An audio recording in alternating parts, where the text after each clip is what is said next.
Well, hello, and welcome to Polity Matters. My name is Ben Ratliff, and I'm joined, as always, by Jared Nelson and Scott Edberg, and we are glad to be with you today to jump into BCO Chapter 20.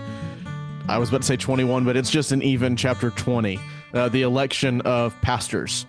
We are cruising along through the form of government. We've been having discussions among ourselves about what happens when we get to the rules of discipline. And at the moment, my favorite option is just to cancel the podcast and never talk about that out loud for other people to listen to, because I'm terrified of getting past chapter 26, 27, whatever it may be of the BCO. My brothers may be able to convince me otherwise. We'll see what happens. We want to catch up with Scott. He has recently traveled for an exotic trip to a place that none of us have ever been to before, and we want to know where it was, how it went down. If you'll go back, hit us. Yeah, so last week we had my first meeting as a member of the administrative committee. The admin committee in the PCA kind of functions as the communicator between everyone, and so its main works are planning the General Assembly, approving the budgets for all the agencies, and then allowing communications between all of those agencies, whether they be the presbyteries, M&A, or others, and then it oversees some of the other works clerically as well, review presbytery records, the SJC, and so forth. And so we oversee all of that. One thing that you might be, just the average listener might be interested to know, like when you are elected one of these committees, they pay for you to go out there. It's not on your own dime. The first thing my session asked me when I was considered for this is, will we have to pay for it? And I said, no, you do not have to pay for it. The admin committee will fly me out. They'll feed me. They'll put me in a hotel. And then at the end of the day, they'll fly me home. And so that's what happened. And we stayed just for 2 days, a Wednesday afternoon, evening, and to Thursday evening. And the meeting was like any other meeting. When you're preparing for General Assembly, you're sent a bunch of documents before, you're expected to read them, and then you just go through an ordinary meeting. In the AC, we split up into two subcommittees, the building and management and then the finance, and I'm on building and management. And so obviously the finance looks at the financials and budgets, and building and management deals with planning the assemblies. And so we're dealing with planning the current assembly coming up, but we're also looking 2 to 3 years down the line on what other places that we can take up. And so, that was it. Brian Chappell did an introduction for new members, and it's kind of like his introduction at GA for new commissioners. It's similar, but he adds the AC motif on how the AC functions in all of these various ministerial capacities. And so it was good. It was short. It was the shortest meeting. I like to think it was short because I was there and I just expedited all the work. Because you're short, or I don't know. Yeah, because I'm short. Oh, okay. Short men equal short meeting. And so Brian Chappell and I were short men, and so we had a short meeting. But yeah. I was especially glad when you dropped that secret information in our text group while you were there about the Honolulu GA in just a few more years. I'm especially excited about that. Can't wait. That's news to everyone here. 2028 will be in Honolulu. I don't have my passport though. We'll just leave people wondering for the next 4 years whether we're going to Honolulu or not.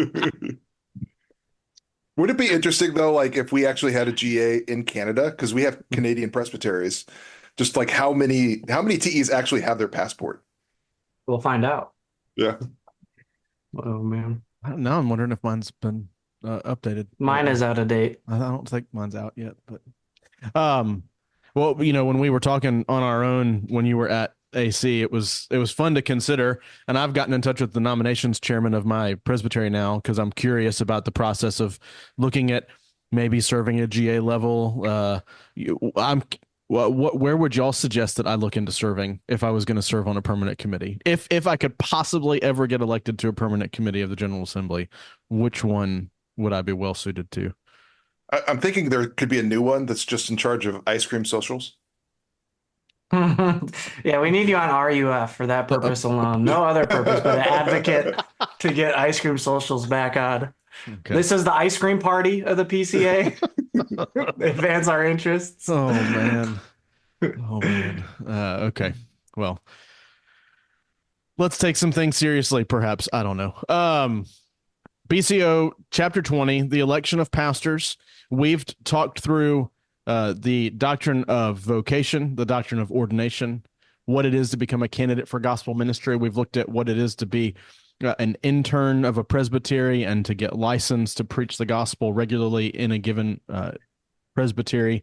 And now we're entering into this portion that moves us along up into sort of the teaching elder realm. What is it to pursue a ministry in a church, pursue ordination, be installed as a teaching elder, as a pastor in a local church? And the first part is getting elected to be a pastor of a church. And so that's where BCO 20 is going to take us.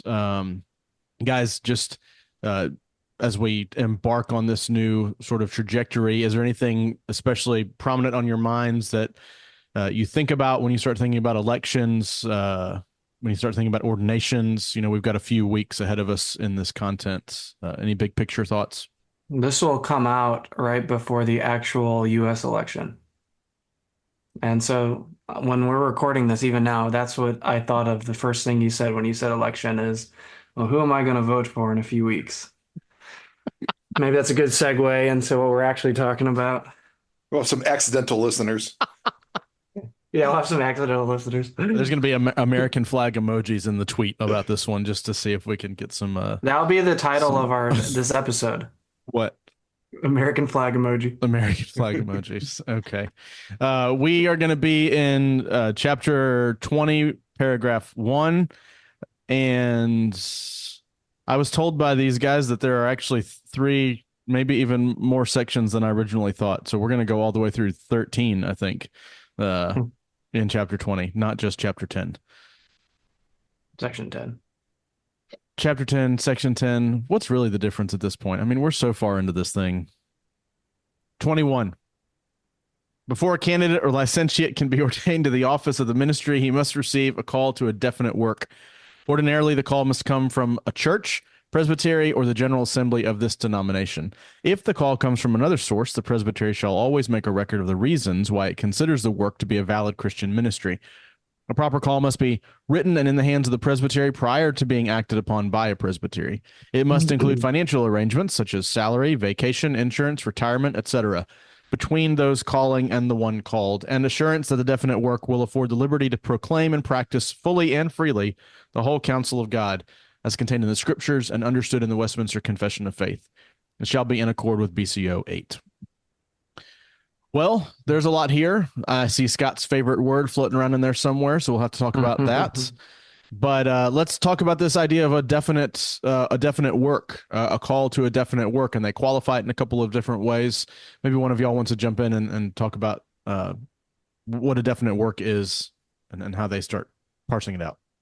Well, it seems to be something, a call that comes from somewhere. I know, at least heard at one point, somebody that wanted to be pastor at large just in the community. And it was like, no, unless there's like some sort of church or some sort of body that is calling you, you don't get to call yourself to that, or just be an indefinite work of an area. So there's a definite work, and then it defines where that call can come from: a church, a presbytery, general assembly, but then also names some other source. So at least one of the definitions of a definite work is it comes from outside of yourself, from somewhere else. And all the listeners that are pastors at large, now they're going to feel seen and worry that they're going to have their credentials removed because there's no definite work for them. Yeah, we've talked about definite work before, that you can't be ordained without a definite work, and you cannot be elected to a ministry without a definite work. And so there's something tangible about the ministry that involves ordination, that it's not out in the ether, not something informal, but there's a formal work that is required of the man who serves. Yeah, and it doesn't necessarily have to just be a church, though. I mean, it does have we have that word ordinarily, but if it comes from another place, and we can think about where that might come from, it may come from some court that's not in our jurisdiction, independent church, maybe a parachurch, maybe a missions agency. I know some have considered like a university teaching in some aspect to be that sort of a call. Others have not. So you may know Mhm. several college professors in the PCA. Some of them are ruling elders, some of them are teaching elders, because some have considered it a work that the presbytery is calling a teaching elder to, and some have not. So um, that some other source would have to be defined in there too. It's not, yeah, just PCA courts. You can go back to Yeah. BCO 8 and kind of there's several paragraphs in there that explain uh, the different types of calls. And so you've got the outside of a local church, but still inside the PCA. So where Scott's going to be one day as the stated clerk of something, perhaps that would be a call outside the local church, but inside the denomination. Evangelists that serve as church planning sometimes well that's in BCO 8. That's a call that's not in a local church, right? It's out doing something that might not be established yet. And then just general out of bounds outside the jurisdiction of the Chaplains. PCA. Yeah, thank you. Mhm. I think 8-7 is important though for the presbytery to consider Yeah. too, that they are engaged in preaching and teaching, and that they have assurances of full freedom to maintain and teach the doctrine of our church. In other words, that he's not called to something where he's not able to preach, he's not able to affirm the things that the church believes. That if he's going to be a chaplain somewhere, they're not restricting him on what he can say and what he can't say. And that would be where a presbytery is making this distinction or making a judgment call, I suppose, on what's considered a valid Christian ministry. Um, I don't know if we want to get too far into it, but any thoughts on how somebody might go about evaluating what a valid Christian ministry is, and maybe what you've just said, Jared, is enough that it's that preaching ministry where they can freely and fully proclaim what we've been given. Is there any more than that involved? It's kind of dicey and hard to cut because there are people that we ordain in the PCA that aren't necessarily preaching. Um, I you can think about RUF's ministry, chaplains, and others who we joyfully ordain, but aren't necessarily giving out the sacraments regularly. And so it's mainly a wisdom issue that the presbytery itself has to discern as they call a man. Is this a work that uh, necessitates him to have ordained credentials? And in the PCA, we say RUF ministers and chaplains do. So That's good. And so the call to these works has to be written down. It has to be given to the presbytery ahead of time, and it's in chapter 21. We'll talk about that call being given to the minister. But the call has some specifications necessary, financial arrangements, this assurance in the call that they can proclaim and practice fully and freely the whole counsel of God. It has to be in accord with BCO 8. Which just means sort of what we've been talking about, that it is a place suitable for a teaching elder to be working. I tell guys when they come through credentials in Covenant Presbytery, I need to see your call letter. And usually if their call letter doesn't have at least 4 weeks of vacation written in it, I say, you need to go back to your session, because I can't approve your call, but I can certainly tell you our presbytery won't approve it without at least 4 weeks of vacation in it. There's never really been a number I've seen that I've had to send a guy back with. And while that's not my primary responsibility, it's a well-known fact, at least in our circles over here, that you got to meet a certain standard in your letter or it's not going to be approved. And the session's going to have to, the congregation, I suppose, is going to have to adjust it. Yeah, if people are wondering, there is a call information sheet. I think is that put out by, is it Geneva, or is it by the foundation, by the PCA? Yeah. Yeah, that will help you walk through some of the things that should be in your call package, and such as vacation, study time, the other things that are named here, such as insurance, retirement, yeah. salary, what's reasonable. Those are things that they're going to look at, and it's a way sometimes for a presbytery to protect a pastor if they're coming in there and they're going to be giving this call and they know the budget of the church could allow them to take care of them, and they're not. The presbytery steps in to try to protect the pastor in that way. Yeah, I think it's wise. Could be wise for both sessions, pulpit committees, and pastors themselves. It's to have Geneva benefits just involved in the Mhm. call structure. Every time I get a call, which has not been often, the first thing I do is I send it to Geneva benefits.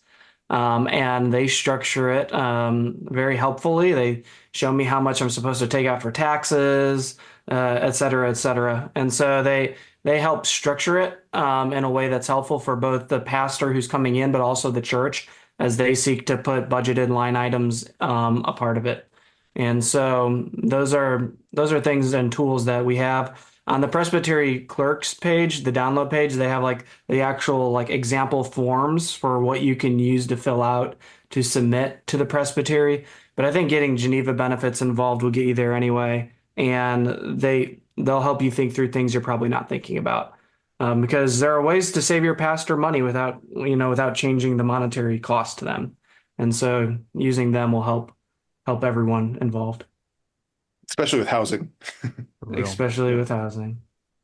I do think it's interesting that it does say in order before it's acted on by the presbytery, it has to be in their hands. So there's no pre-approvals and things like that. We've sometimes pressured a church to be like, presbytery is coming up, and unless you want to wait another 3 months, we need to have this in our hand. We can't just approve it in the abstract because we haven't seen the salary. We haven't seen you promising full liberty, all of these different things. So it needs to be in the hands of the presbytery. I've appreciated the weightiness that this carries in a presbytery meeting. I've seen men come with a call that is maybe not the monetary amount is not quite as high as some of the other calls in the presbytery of equal responsibility and position. And I've seen men stand up on the floor and actually ask the candidate, "Hey, this number seems a little off to me. Are you content with this number?" And he'll name it and he'll ask, what's going on. And usually more often than not, the response is, the church doesn't have a lot, but I've got, resources in another place, or I've got a small part-time job that I'm going to take that's going to help benefit it. One guy had a wife who was a full-time nurse. And so like all of their medical insurance and things were coming from her work. And so he didn't need as much to sustain the family in that regard. And so it was a way that he could do the work. There's just all sorts of combinations, but I've always liked that we take this pretty seriously.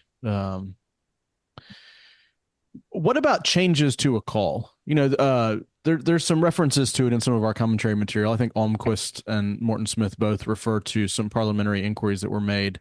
If the presbytery is in charge of approving a call, what kind of changes amount to the need for a presbytery to get involved and to approve it? And maybe the question I'm asking is, what do we read here as is the requirement, but also maybe we should talk a little bit about what we see happening more often. Cause I know that I don't come to presbytery and see changes of call coming from existing ministers ever, really, unless they're moving position. So you'll usually see a man. Well, of course, a man has to get approved if he's going to move from assistant to associate, or even if he's going to move up to pastor. That requires some special numbers and votes, of course. But what about changing of financial arrangements, or increasing a salary, or adding vacation days? How do we read this, and what do we see as practice? I've never seen a practice that every minister has their call package updated yearly. I typically have a raise in some form every year. It might be small or large, but I've never had it come before the presbytery, and I've never seen anyone else's come before the presbytery. I think that'd be somewhat laborious. You're saying that most men are getting some kind of change financially, but I'm it's not not speaking coming for before everyone else. I'm just speaking for myself. But it's not coming to the presbytery for approval, is what you're saying. Your cost of living increase, it's just or whatever something it may that's be. done in-house, and I've always viewed this kind of part as like a change in like a massive transition in job description, where you're doing something different, even with it if it's within the same church. If you go from being the music minister to maybe the youth minister, I could see like that in a large church warranting a change. Why either one of those would need to be an ordained teaching elder is beyond me, but Hey, for example careful purposes. now, careful now, sorry. We Well, published an episode today speaking- that I ousted youth ministers, so why not keep up this shtick? There goes our like half of our listener base just gone. Yeah. So speaking of laborious, Ascension Presbytery actually has an expectation that if you have any change in salary, that it comes to the presbytery. Not that always happens, but it is something that some presbyteries want to be updated on, and they'll remind churches, hey, tell us when this is happening so we know kind of up to date that you are still taking care of them. In the age of inflation now, if you have something on the books from 20 years ago of what their salary was, the presbytery may be interested to say, hey, are you still paying them $20,000 a year? Because you might need to up that. And, oh, we did, but we never told you. That's a good perspective too, right? Because it can seem like this is just being nitpicky, but really what it is the presbytery trying to maintain their responsibility to keep up with the ministers and take care of them, make sure they're being taken care of. It's the parliamentary constitutional inquiry, not parliamentary, from 1983 reads that BCO 20-1 indicates that presbytery must approve the call of a pastor. The call establishes the relationship of the pastor to the calling body. This interesting line, the BCO is silent concerning amending the call. However, inasmuch as the initial relationship must be approved by presbytery, it would follow that if any changes are made to that original call, the presbytery would necessarily have to approve the changes in the call for the protection of both the pastor and the calling body. So we have the GA making an interpretive statement here. It doesn't say anything about amending the call, but they would argue that it follows that changes do need to come before the presbytery to be approved. Just interesting. See how that works out. Well, we've done a good job at killing 20-1. This has been fun. You said you wanted to make this into a 5-part episode. On the next episode, we'll start 20-2. Well, dear listeners, as a call package in good order would say, this podcast is over. Don't worry, though. We'll return to finish up this chapter next time. We don't really mean to cut you short, but BCO 20 was too long for one episode, and we had to split it somewhere. We figured it was more fun to do one section in an episode and 12 sections in another. If you enjoy the show, do consider following us on Twitter and Facebook at Polity Matters, and be sure to subscribe in your podcast app of choice. If you're interested in learning more about anything we've discussed, check out the show notes in your podcast player, or you can go find those at politymatters.org. If you have questions or comments, you can contact us at politymattersfeedback@gmail.com. And don't forget, you can support our work directly by going to buymeacoffee.com/politymatters. Your contributions help us keep production going from week to week, and we are very grateful for many listeners' support so far. We are always glad to produce these shows for you. Thank you again for spending time with us. Y'all take care.